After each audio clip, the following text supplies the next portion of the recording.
Welcome to week 12 of the semester. This week we begin the fifth and final module.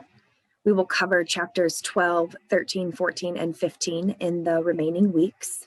This week we're going to cover part 1 of a 2-part lecture. We are going to learn about the history of mental illness treatment. We have a lot of information to cover in this lecture in both part 1 and part 2. This week, we're going to start with an exploration of what the treatment of mental illness was like before the reforms of the Enlightenment period. If you choose to do option 1 of the week 12 discussion board, then you have a jump start on this first question. We will also look at the contributions of many people in this lecture. We'll look at the reformers, Pinel, Tuke, Kirkbride, Dix, and Beers. We will also look at hypnotism and its impact on psychoanalysis. We'll look at the contributions of Sigmund Freud and his daughter Anna Freud, and we will also consider the work of Alfred Adler and Carl Jung. I want to start with a brief overview of how mental illness has been treated historically. This timeline is meant to depict how mental illness has been treated, studied, thought about over the years. Before the late 1700s, mental illness was thought to be incurable. And individuals who were said to have mental illness were not treated humanely according to today's standards. And we'll talk a little bit more about that in a minute. Throughout the 1800s, treatment was reformed. There were a number of individuals who worked very hard to make major changes to the way we think about, the way we talk about, the way we treat individuals suffering from mental illness. Then in the early 1900s, a new treatment option, psychoanalysis, was developed and promoted widely across treatment centers. By the mid-1900s, there were a variety of treatment options, including psychoanalysis, but also including things like electroconvulsive therapy and lobotomies, as well as behavioral modification therapies and humanistic psychology. Today, mental illness is the least stigmatized it has ever been. The treatment of mental illness is talked about more publicly now today than ever before. We still have a long way to go, in my opinion, but there has been a dramatic shift in the last 50 years in terms of the general public's willingness to consider mental illness as a top priority. Let me explain in a little bit more detail on the next few slides. Before the reforms of the 1800s, mental illness was generally thought to be untreatable, and those who were said to have a mental illness were thought to be deviant and even crazy. In fact, for most of recorded history, mental illness has not been treated at all. Individuals with mental illness have largely been neglected by society, by their family members even. They have been confined to their homes, prisons, basements of hospitals. For many years, we had very few institutions that were willing to treat people with mental illness. If you take a look at the discussion board option 1, you can see some of the inhumane treatments that were often used to address these individuals of society. Unfortunately, they were sometimes chained up, sometimes tortured, experimented on, and even killed in some instances. In the late 1700s and early 1800s, the Enlightenment period began. Along with this, the treatment of mental illness also began to change.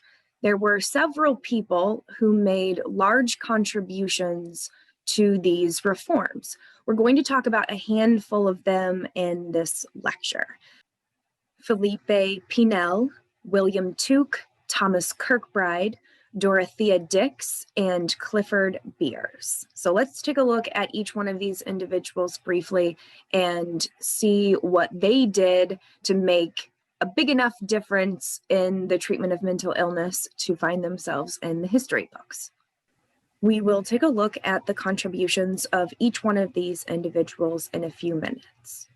By the early 1900s, mental illness was viewed as more biologically based and thus generally treatable. More and more people were realizing that individuals with mental illness did not need to be separated from society, did not need to be confined to the basement. They were treatable. There were multiple options beginning to develop, and one of those options was psychoanalysis. Its inventor was Sigmund Freud. His daughter, Anna Freud, used it with children, and then Alfred Adler and Carl Jung took Freud's version of psychoanalysis and created their own versions. Then in the 1930s, 40s, and 50s, several medical approaches like lobotomies and insulin therapy became more available to the public. And so those options were commonly used in the middle of the 1900s. Then in the 1950s and the 1960s, after World War II, psychology again underwent another transition, and both behaviorism and humanistic psychology began to dominate the treatment of mental illness. And the medical approaches from the 1950s began to fall out of favor as pharmaceutical companies came up with yet another option in the 1970s and 80s. Now I'd like to show you how the reformers made such drastic changes to the treatment of mental illness in the 1800s. One of the first reformers was Philippe Pinel, a French physician. He was one of the first individuals to call for a more humane treatment of mental illness, and he did this in the late 1700s. He urged those in power to make improvements to nutrition, to basic hygiene, and to basic living conditions. Up until that point, many individuals with mental illness were being chained to the wall or kept in cages. Pinel called for the removal of these chains. He asked that they be treated more like humans and less like animals. We chain animals, we don't chain humans. He also promoted an early form of behavior modification using rewards and punishment, humane punishment. At the same time that Pinel was active in France, William Tuke was also busy in England doing the same thing, calling for reform. He was an English businessman and a Quaker. That's important because his ideas would spread among his fellow Quakers and eventually make their way to the United States as the Quakers in England immigrated to the Americas. In 1792, he founded the York Retreat in rural England to care specifically for the mentally ill. Like Pinel, Tuke also believed that nutrition, hygiene, and freedom of movement were important to the treatment. The hospital also rewarded patients' good behavior with opportunities to visit with family and friends, to do something fun, to take up a hobby, and to work on site. This is an illustration of Tuke's York Retreat. The patients helped operate the small farm. Their good behavior was rewarded with opportunities to participate in the community, to help with chores, to work on the farm, to go outside and spend time in the sunlight and the fresh air. Thomas Kirkbride was an American physician who treated patients who were thought to have mental illness. In the early 1800s, he was called upon to design some of the first mental institutions. Let's take a look at some of the features of his design, because it eventually became the model for many of the other institutions that would be built in the late 1800s and early 1900s. He believed these institutions should be built in rural communities with a relaxing view and plenty of space for the building itself, but also for patients to be able to go outside and enjoy the sunlight and fresh air. He also made sure to design plenty of space for exercise. The hallways were extra large. There were extra rooms on both ends of the building. Speaking of which, he made sure that the buildings had two different wings, one wing for men and one wing for women. He urged administrators to house the best behaving patients on the top stories because it had the best view. He also urged them to keep violent, bad behaving patients in a completely separate building.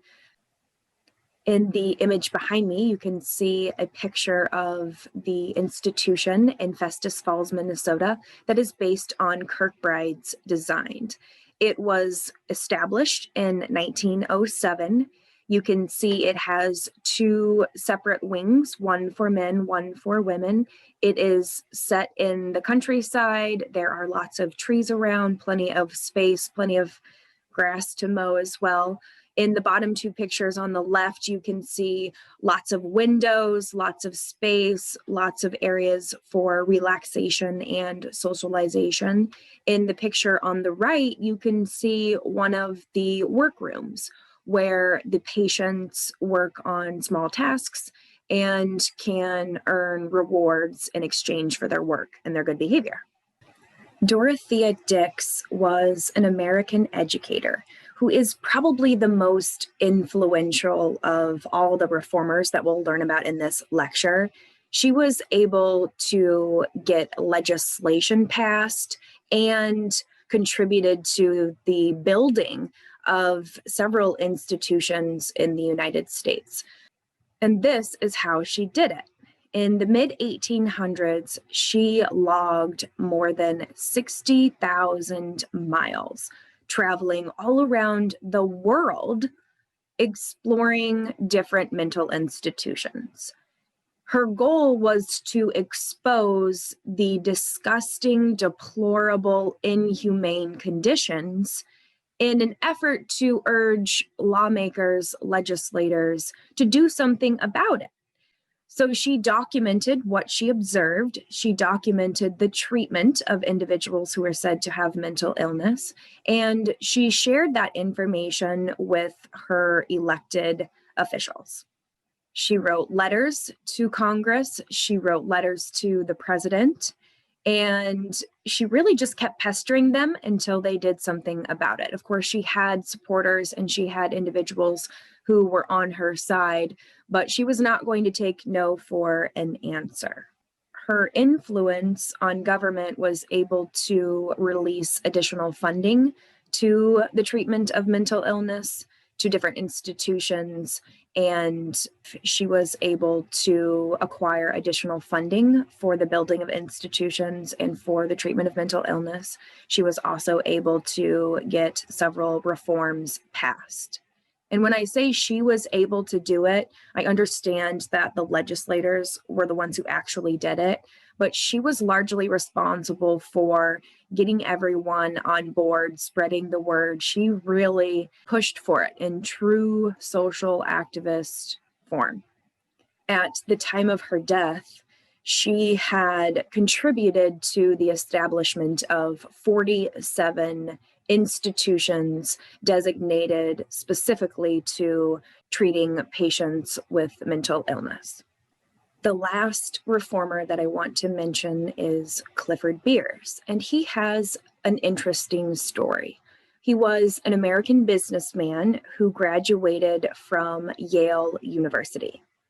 In the early 1900s, he spent some time in 3 different mental institutions. He was a very busy man, his job was stressful, and historians guess that he was probably dealing with some type of depression, anxiety, maybe even psychological burnout. Nevertheless, he spent most of those 3 years in these 3 different institutions. When he recovered, not only was it good news for the treatment of mental illness, he was living proof that treatment was possible, that some individuals with some types of mental illness are curable, but he was also able to document and publish everything that he had observed during those 3 years in those 3 institutions. He published a book that described in detail some of the inhumane treatment that he witnessed. For instance, he talked about how the doctors really didn't seem to know what they were doing. He talked about how the staff members would physically abuse some of the patients. Here are a few lines from Beer's book. You can see he's describing the treatment of a fellow patient. The staff member beat the patient with their fists, with a broom handle, and with their big set of keys. Beers, along with the other 4 individuals, along with many people that we did not talk about in this lecture, all of these people helped make transformational reforms in the 1800s. Now let's take a look at how hypnotism fits into the history of psychology. In the late 1700s and early 1800s, hypnotism was popular, and it was a common way of treating individuals who are said to have mental illness.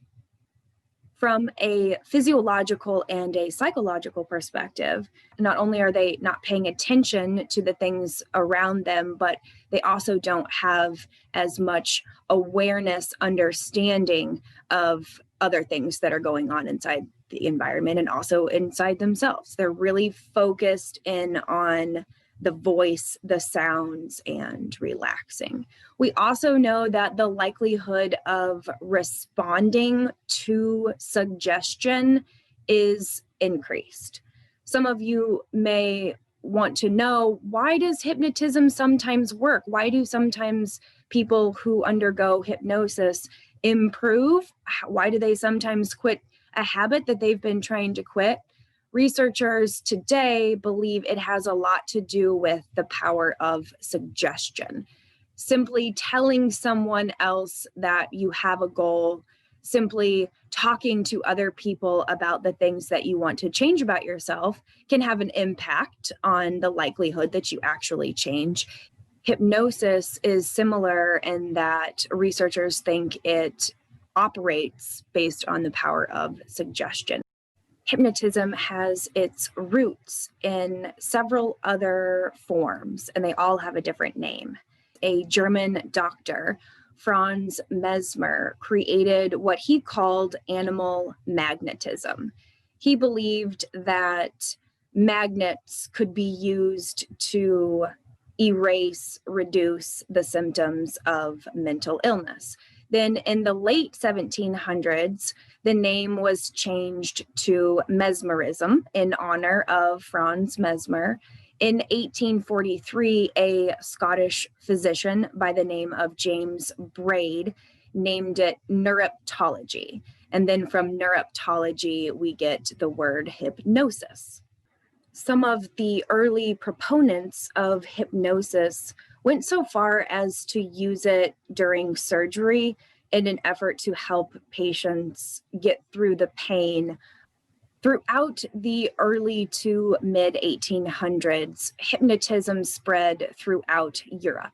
And remember, this is the same time that phrenology was also being spread.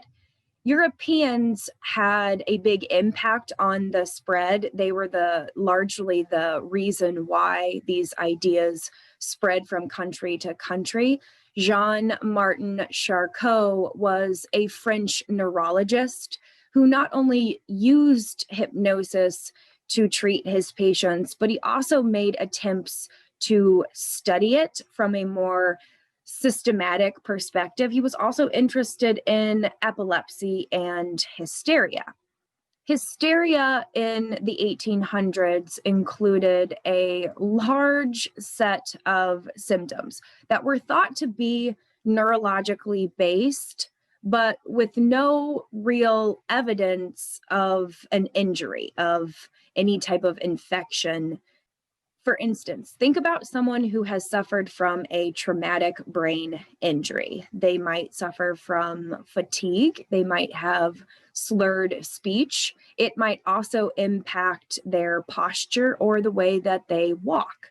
These symptoms in the 1800s might be labeled hysteria if they present themselves without any obvious trauma. So if someone begins to have slurred speech, is unable to sit up or walk correctly, is feeling extremely tired all the time, but there is no evidence of injury, then the physicians at the time might assume that this person has a mental illness, and then it would be treated accordingly.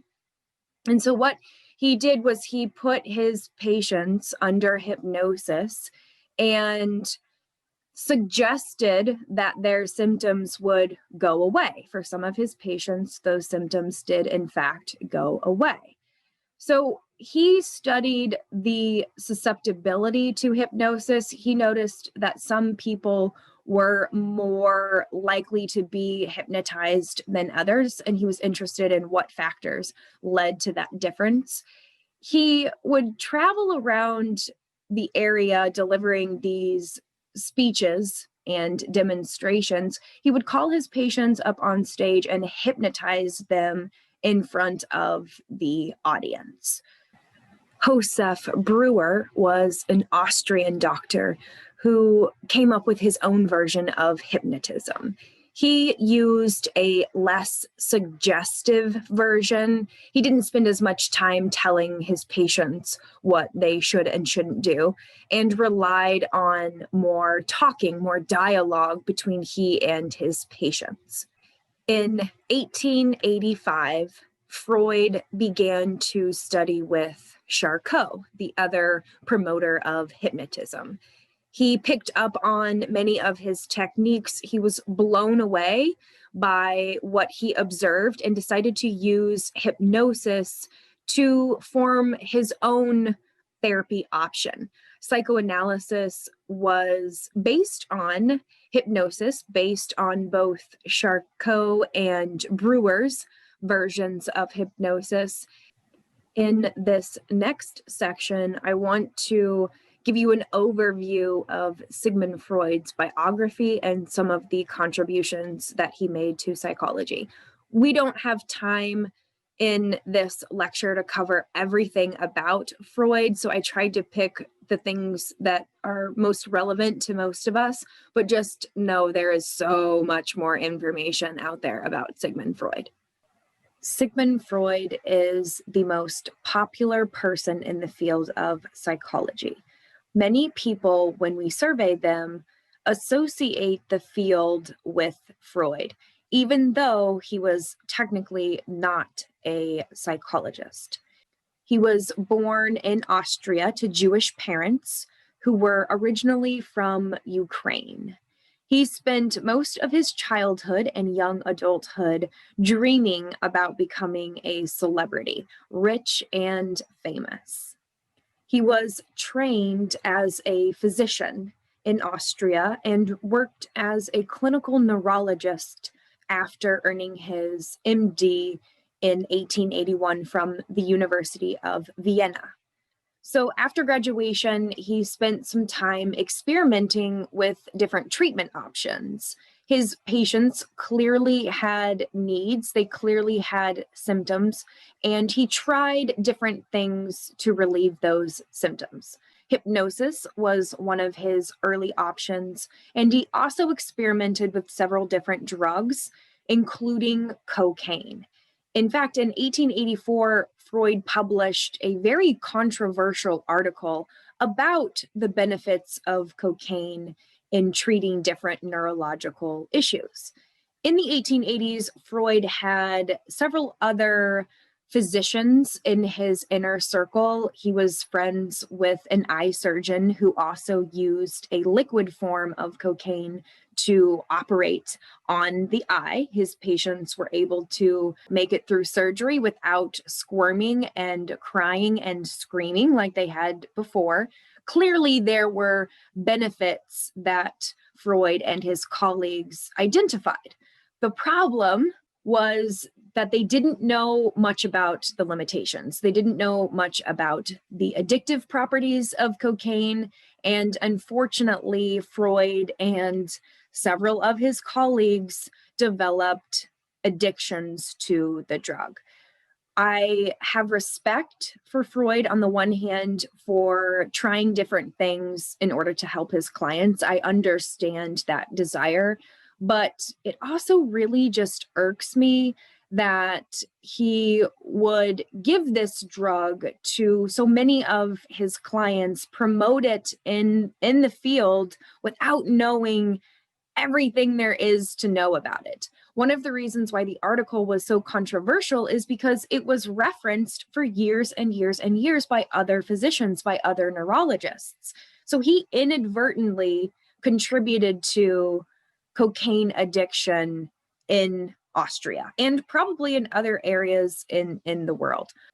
After years of experimenting with different options, he ended up opening up his own private clinic in 1886 in Vienna. And it was there that he developed his own form of therapy. Now, sometime between 1886 and 1896, 10 years later, somewhere in that period of time, he created psychoanalysis. I will talk a little bit more about his therapy, his ideas, his theories in a few minutes. I want to finish with the rest of his biography. In the early 1900s, his work attracted a group of followers. He called them disciples, including Carl Jung and Alfred Adler. Both individuals are at the end of this lecture. The height of Freud's career was in the 1920s and the 1930s. He really had to compete in those years with behaviorism. Today, both psychoanalysis and behaviorism are considered forces in the field of psychology. There are three total. In 1936, Freud and his entire family left Austria and moved to the United Kingdom. They did this because they were afraid what would happen to them if they stayed in the region. The Nazi regime was gaining more and more power each year, and they were concerned that they might suffer under the new ruler. So they left in 1938. Unfortunately, Freud died the next year from mouth cancer. He smoked a lot of cigars throughout his life, and I mean a lot of cigars, multiple on a daily basis, and that's hard on your body. Eventually, he developed mouth cancer, and reportedly, he died from an overdose of morphine that was administered by his doctor. Now that you know a little bit more about Freud's life, let's turn our attention to his ideas. How did he impact the treatment of mental illness? By 1896, he had coined the term psychoanalysis and had created a new non-medical option. Up until this point, we really, in psychology, hadn't formed any theories or any therapy options. His psychoanalysis was a form of talking cure. Remember, it was based on hypnosis. He had studied with Charcot, he was familiar with Brewer's version, and his early version of psychoanalysis was kind of like hypnosis with more conversation, more discussion, more dialogue with the therapist. And of course, the therapist needed to be trained in Freud's ideas in order to conduct the therapy.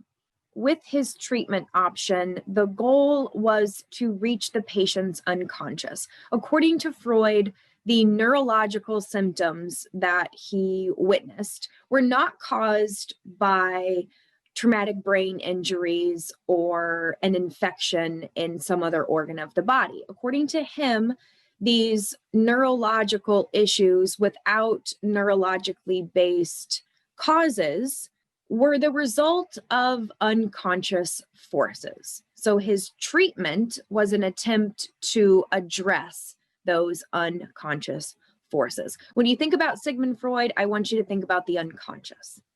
This is the second contribution that I want to share with you. He is responsible for popularizing the concept of the unconscious. This idea, it's a theme among many of his other ideas. He said that the things that happen to us as children remain in our unconscious and manifest themselves as these hysteric symptoms.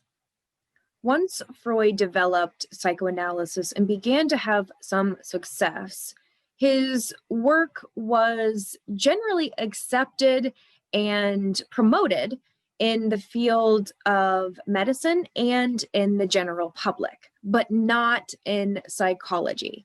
In the early 1900s, remember, psychologists were beginning to turn away from the things they couldn't see and turn their attention to observable, measurable behaviors. 1910s is really when this happened. So Freud's ideas were about to come in direct conflict with the trends in the United States.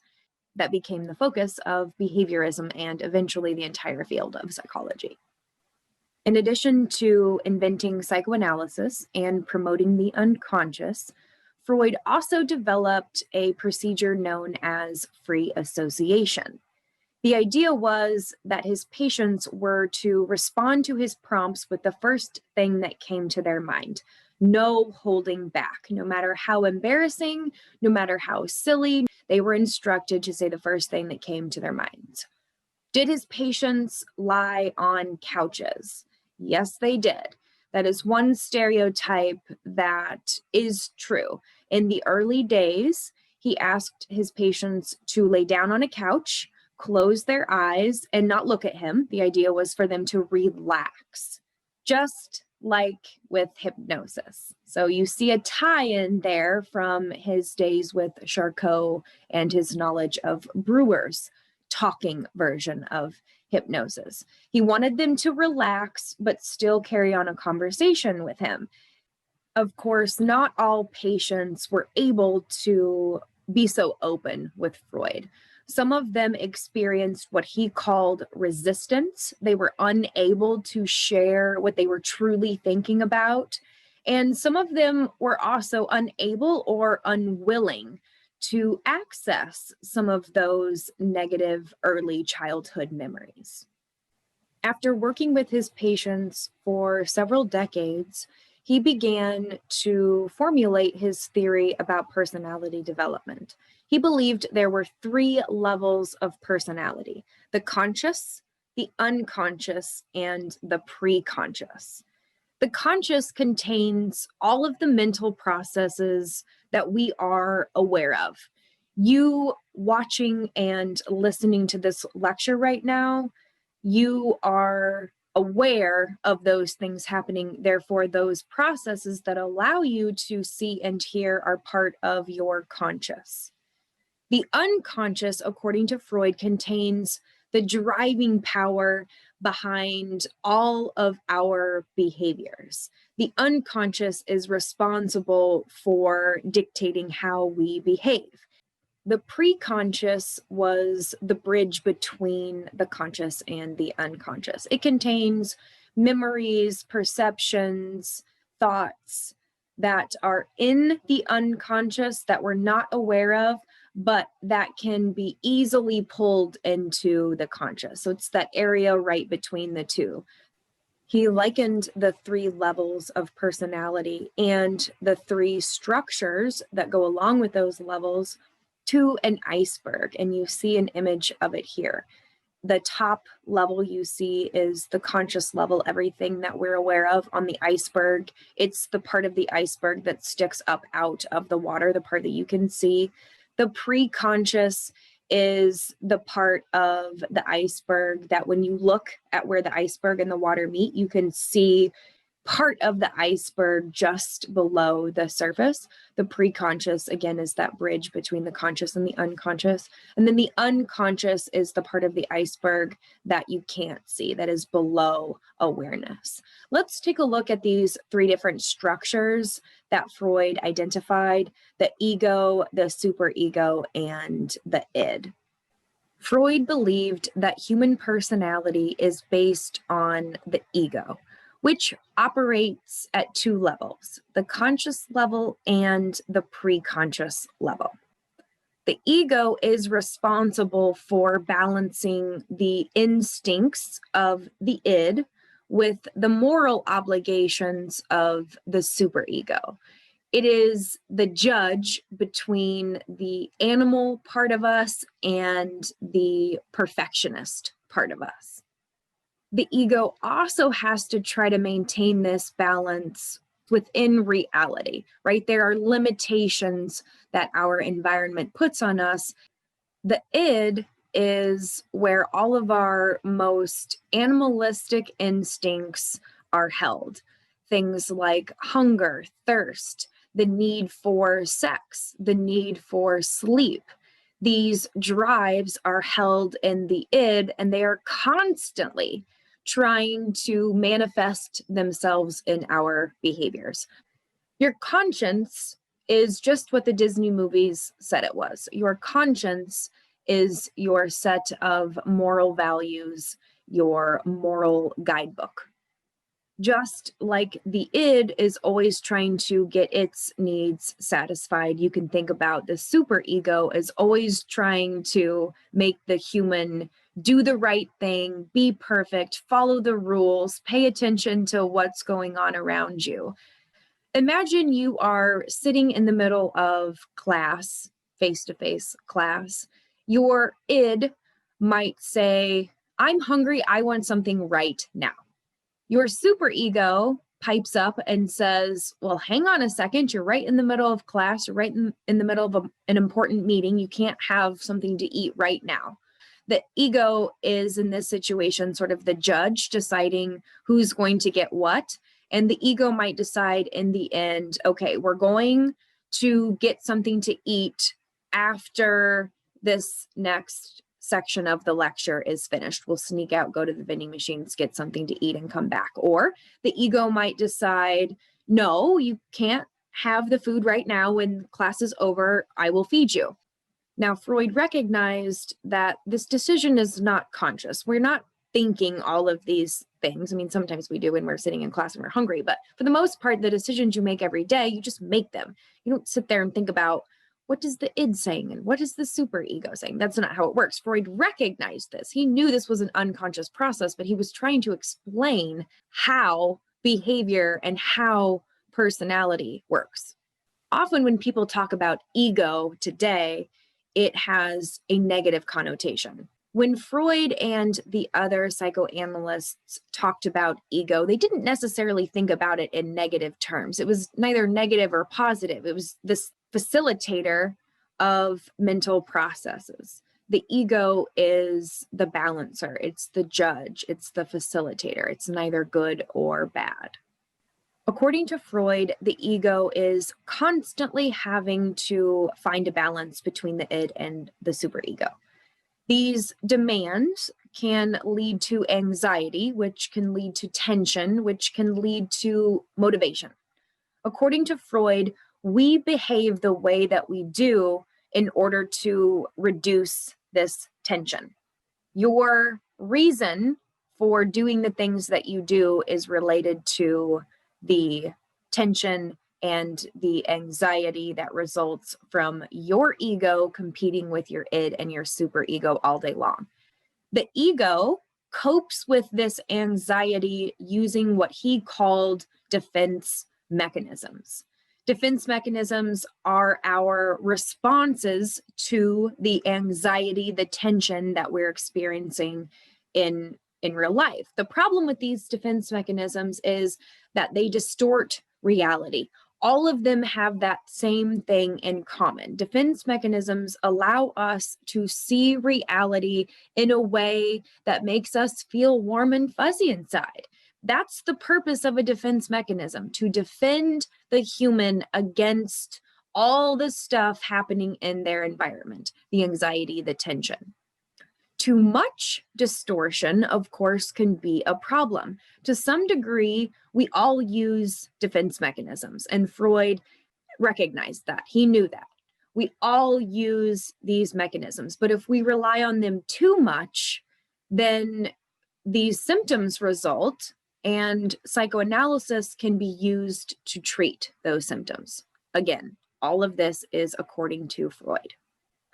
These defense mechanisms are often associated with Sigmund Freud, but Anna Freud also contributed to the development of the concepts in and of themselves.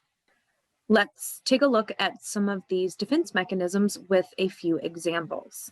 Projection is the process of taking an uncomfortable impulse, thought, feeling, perception, and putting it onto someone else, projecting it onto another party. For instance, maybe you've heard someone say, "I don't hate him, he hates me." Now that may be true, but it could also be that that individual who is making that comment truly does hate the other person. Projection allows us to not associate ourselves with these negative thoughts, these negative impulses. Denial was defined in the same way that we define it today. According to Freud, denial involves a failure to acknowledge these uncomfortable impulses. For instance, a terminally ill patient may avoid thinking about their impending death. It is too uncomfortable to think about dying in the next few weeks and the next few months. And so some people in that situation may deny it altogether. It's, again, a way to protect the self-esteem, to protect oneself. Regression and repression. I wanted to put them on the same slide because they do sound the same, but they are very different. Regression involves retreating to an earlier, more pleasant time of your life and then behaving accordingly. For instance, a preschooler acts like a baby every single night before going to bed. My Olivia is going through this right now. She hates going to sleep because she doesn't want to miss out. She acts like a complete baby. She starts talking like a baby. She starts whining. She starts crying. She forces these great big cartoon-like tears into her eyes, and of course makes me feel terrible. But repression is something a little bit different. It involves removing unwanted thoughts from consciousness and putting them back where you can't access them, taking a conscious thought and making it unconscious. I was in a car accident years ago. I was hit from behind during a rainstorm, but I don't remember much from the accident. I remember spinning around in a circle and landing in a cornfield, but I don't remember the details after that. After my car stopped moving, I don't remember the police coming. I don't remember riding in the ambulance. I don't even remember wearing the neck brace that I had to wear for several days after the accident. All of that was very uncomfortable. It was very painful. And so according to Freud, my ego repressed that information in order to help me deal with the pain of the accident. Some of you might have a similar example, not being able to remember all the details of a traumatic event. Freud said that was repression in action. Here are two more that you are probably familiar with. Rationalization involves justification. When we rationalize our behaviors, we figure out a way to think about it in more positive terms. Sometimes it involves a reinterpretation, a reconfiguration. Again, we have to distort reality and kind of lie to ourselves in order to rationalize, but we make an excuse, essentially, for our behavior. For instance, imagine someone who drinks every single night, but the person says they're not an alcoholic because they don't start drinking before 5 p.m. Reaction formation is interesting. This is the process of expressing the impulse that is the opposite of the impulse that we are feeling. A person who feels threatened by the sexual desires that they experience might protest pornography.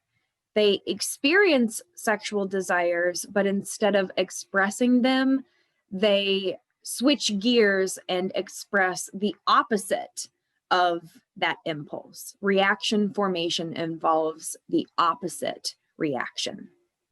Displacement involves the redirecting of an impulse to a substitute target. If your boss makes you mad, instead of yelling at your boss because your superego tells you you can't, you yell at someone else. And finally, the last defense mechanism is sublimation. Of all the defense mechanisms, this one is probably the healthiest, the one that will result in the least amount of trouble for you in the future. Sublimation involves the redirecting of an id impulse into an activity that provides value, an activity that is practical. Imagine someone's spouse or partner or lover is out of town for a few days. That person might experience some loneliness, maybe some anxiety, maybe some other symptoms that are quite uncomfortable for them. In order to deal with those negative emotions, those negative thoughts, that individual might channel that loneliness, that anxiety into working on their homework, into cleaning the house, or getting some major project out of the way. That's called sublimation, taking one impulse and channeling it into an activity that does you some good. Remember that all of these defense mechanisms are designed to distort reality in order to protect the human. Freud was the first psychoanalyst, but there were many, many others that came after him. Let's take a look at Anna Freud, Alfred Adler, and Carl Jung. Let's take a look at some of their contributions. Anna Freud was also an Austrian psychoanalyst, and she was the youngest of Freud's 6 children, which means she was also born into a Jewish family, and her Jewish heritage would lead her and her family in the late 1930s to leave her homeland in search of a safer place for the family. She was responsible for studying a variety of psychoanalytic principles, but she had 2 major contributions that I think are worth mentioning in this particular lecture. Number 1, she promoted play therapy. It was a version of psychoanalysis, but for children. She would allow them to play with toys, to color, to do things that kids normally did while she conducted their therapy sessions. And she found that this was a good way to get the children to both relax and to be more open with the therapist. Number two, Anna spent quite a bit of time studying her father's defense mechanisms. We know that both Sigmund Freud and Anna Freud studied defense mechanisms, and these ideas are still relevant today. They are still something that we study today, something that we consider in therapy. These ideas did not fall out of favor, like some of his other ideas. Vienna was a very popular place for psychoanalysis in the early days. In fact, there eventually was an institute set up in Vienna specifically for training other psychoanalysts.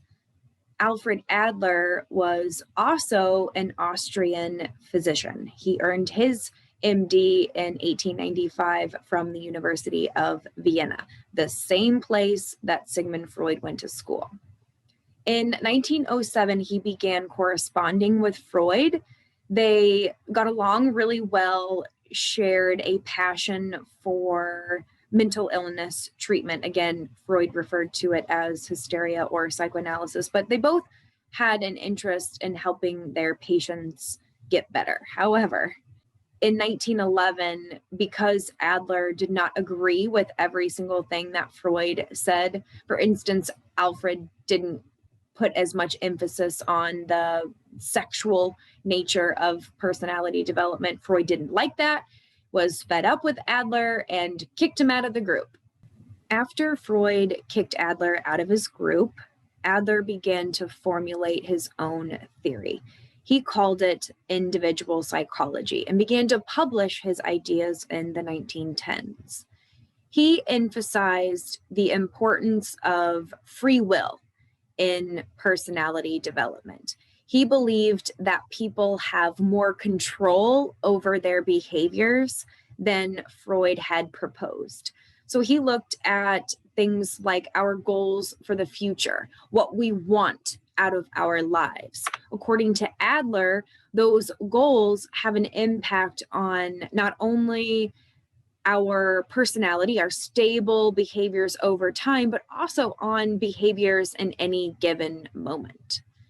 He also said that we are driven by a need for superiority, that all of us have this innate drive, this innate desire to perfect the self, ourself, and to integrate all the different parts of our personality. It's important for us to integrate those different aspects into one, understand who we are with those different unified aspects of our personality, and then perfect that whole person.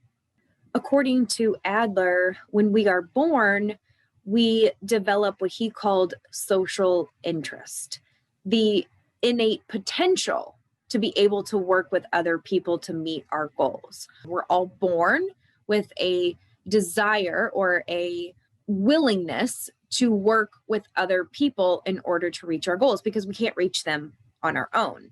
He believed that the evils of the world, war, racism, drunkenness, drug addiction, he believed that these evils stem from a lack of feeling like you're part of a community.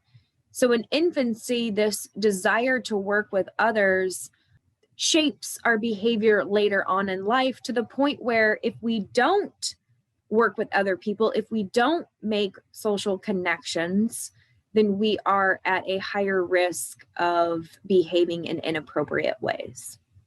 He also said that we develop feelings of inferiority in childhood as we recognize that we are inferior to our parents. Our parents are in control, they make the decisions, they tell us what to do, they tell us what to wear, what to eat, and so on.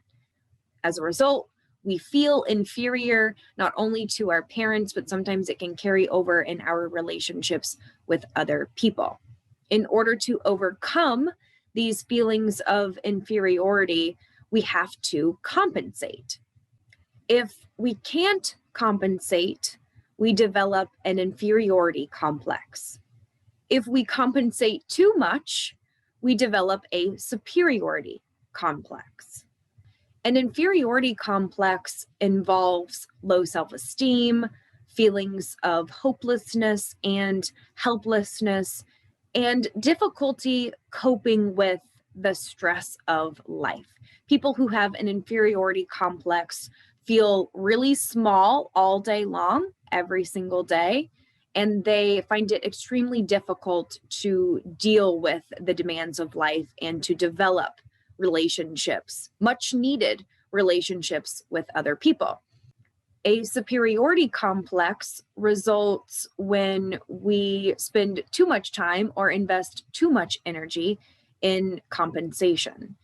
Someone with a superiority complex has an exaggerated opinion of themselves. They think very highly of themselves, and sometimes without the proper evidence. These individuals also think of themselves as highly successful, highly accomplished, and generally don't see themselves as the rest of the world sees them. But that's also true for individuals who have an inferiority complex. Both of these complexes are similar to defense mechanisms in that they distort reality. And the reason for that is to help the individual overcome the negative feelings that they are experiencing. In order to help his patients overcome these complexes and deal with some of the other symptoms that they experience, he analyzed their words and their behaviors during therapy. He would take notes during therapy, unlike Freud, who would always wait until after the patient left to write down notes. He analyzed their words and behavior during therapy. He used dream analysis, and he studied their earliest childhood memories. All three of these things, all three of these methods, were all designed to try to access the unconscious forces that were creating or were thought to be creating the issues that people were experiencing. Interestingly, instead of a couch, Adler was reportedly the first person to ask patients to sit in a chair and face him. Down the road, this became the norm. And even today, if you go to a counseling session, chances are you are going to sit across from the counselor. You will look at the counselor. You will speak directly to the counselor. The idea behind this was to make the conversation feel more like a real conversation. He was trying to access the unconscious, but in a less Freudian way. He actually had face-to-face regular conversations with his clients. Last, but certainly not least, Carl Jung is yet another important contributor to the treatment of mental illness. Jung was a Swiss psychiatrist who earned his medical degree at the University of Zurich in 1902. In 1906, he started corresponding with Sigmund Freud and quickly became Freud's protege.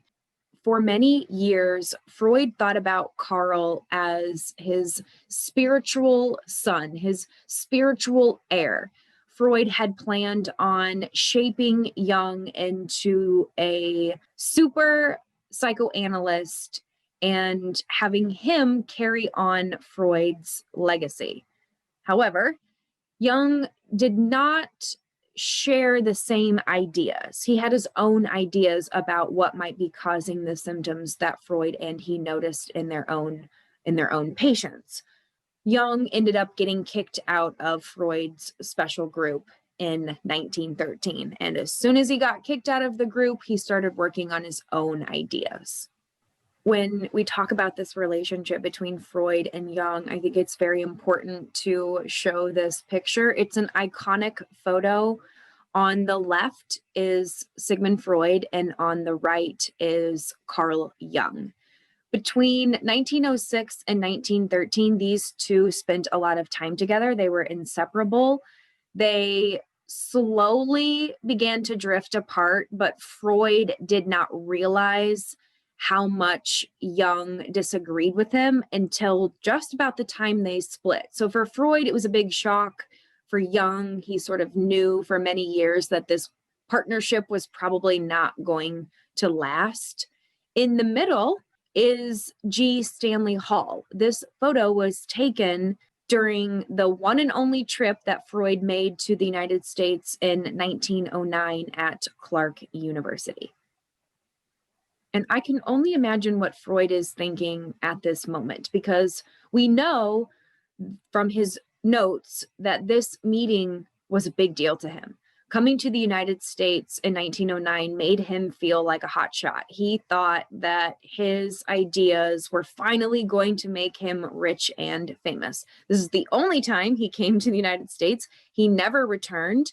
His ideas were more popular in Vienna and in Europe than they were in the United States. Like Adler, Jung did not let Freud's disappointment in him keep him from doing his job. He created his version of psychoanalysis called analytical psychology, also in the 1910s, just as Adler developed his individual psychology in the 1910s.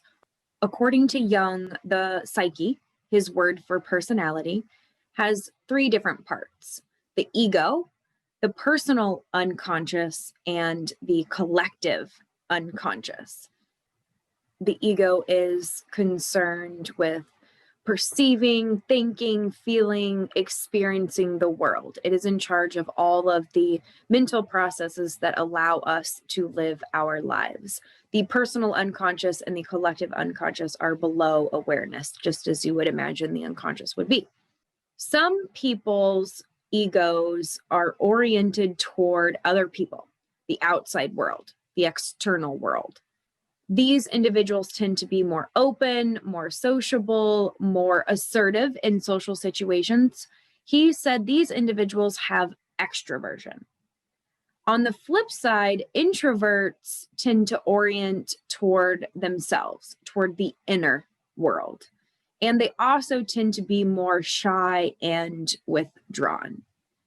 Carl Jung was the first person to contribute this idea of introversion and extroversion. There would be many more personality theorists who would come after Jung, and they would use this dimension of extroversion and introversion, but we really owe the concept to Carl Jung.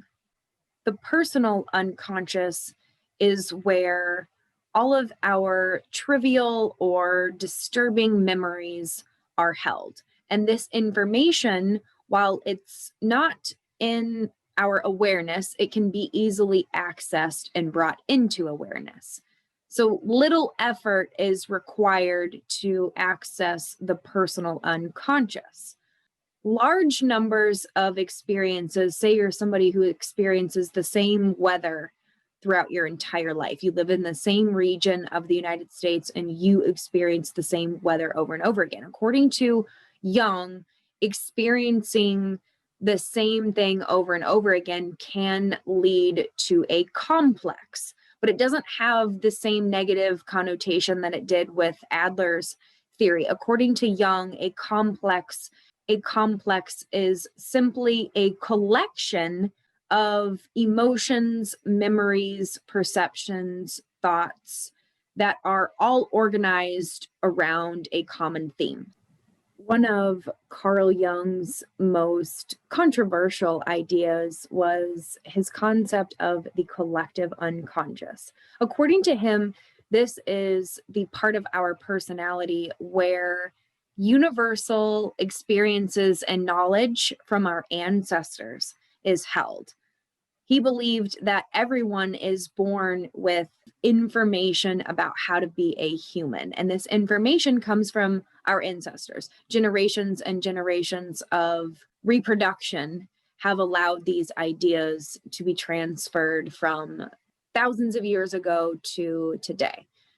The collective unconscious includes all of our instincts when it comes to survival, and it also includes what he called archetypes.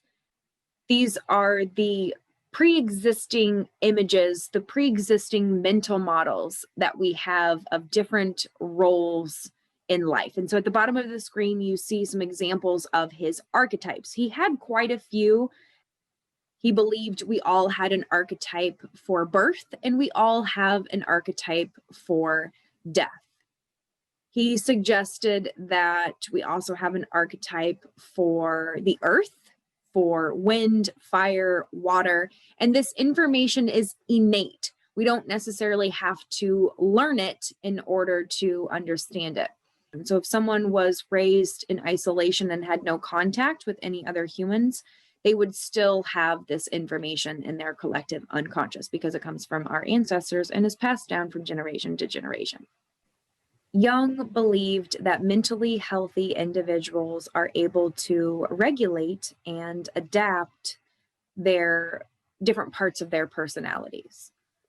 Psychoses and neuroses develop, according to Jung, when the mind is not able to self-regulate. For instance, when information in the unconscious needs to be in the conscious.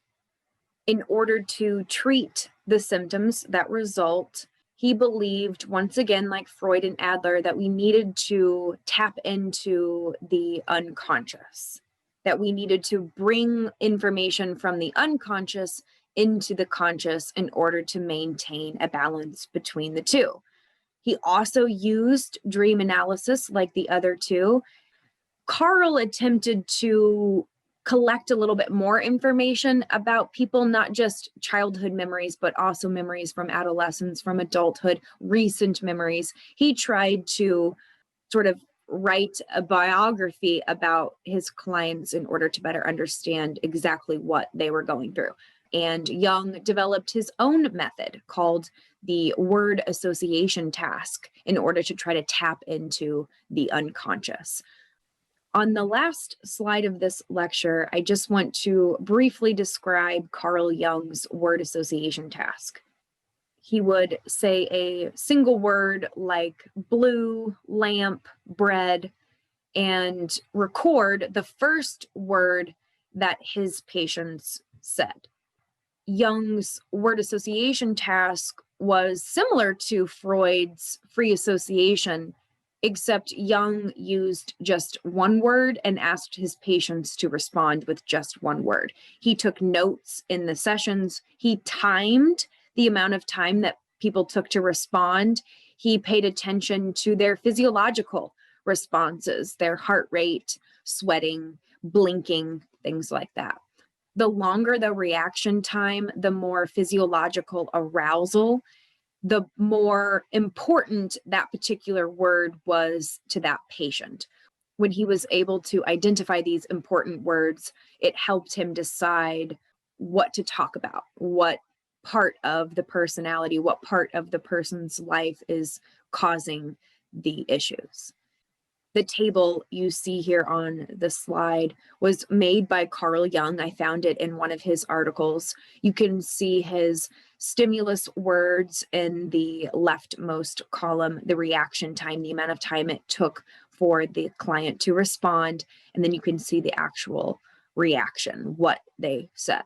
In this table, he's showing you the responses of his hysterical patients, the ones who were experiencing the neurological symptoms that we've been talking about in this lecture. So you can see, for instance, when he would say the word rich, his patient would respond, money, I don't know. Well, that's a normal response. I think for many of us, when I say the word rich, one of the first thing that comes to your mind is money. But because they responded with that I don't know, technically that they're not following the instructions. So according to Jung, this might be something that he needed to explore more. It took a little bit longer for this particular patient to respond to the rich word. So there might be something going on. Maybe that person was raised in a poor environment. Maybe that person has great aspirations and is struggling to make money. Whatever the reason, that word in Jung's mind was probably a word that needed to be explored more through therapy. That is it for the week 12 lecture. Thank you again for sticking through another video. Next week, we're going to continue with our study of mental illness treatment with part 2. We will look at the emergence of clinical psychology. We will also look at some of the medical approaches to the treatment of mental illness. I have lots of videos to show you within next week's video.